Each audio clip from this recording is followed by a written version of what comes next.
Right here we have another one of the 1/64 scale Code 3 trucks. This is a Luverne, I guess that's how you pronounce it. It looks like it says Luverne. It might be a Luverne, but anyway, bumper.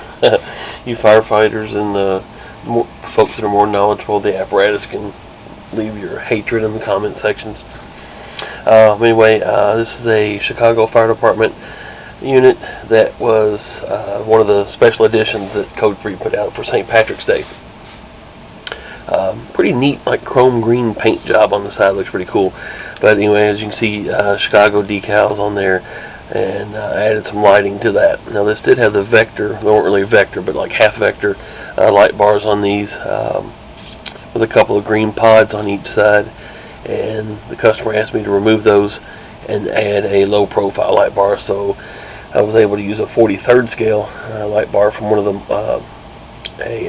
first response cars, and it fit across the top of the 64 scale fire truck pretty well, so it looks pretty good on there. So I have green LEDs on that, red strobes in the grill, headlight strobes on this one. The grill strobes and the strobes on the rear beacons here are circuit board controlled, so you get a couple of different triple strobe flash patterns, and then on the rear flashing tail lights with it. It's powered by 9 volts. Go ahead and turn this on.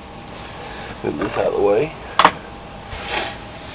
Again, you can see that the light bar also has different patterns with it that are triple strobe.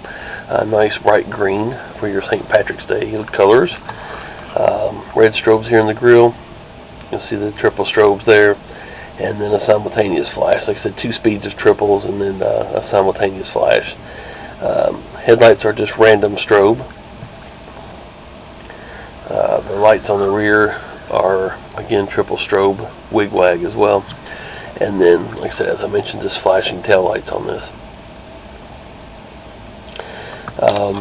Again, it's powered by 9 volts. It can be hooked to a train layout. If you're going to use it on 15 volts, let me know, and I will add a bridge rectifier and stuff to it so you can use it on AC or DC. So just need to know that before you hook it up, please. Thanks again, and so I'll try to get it mailed out to you tomorrow. Thank you very much.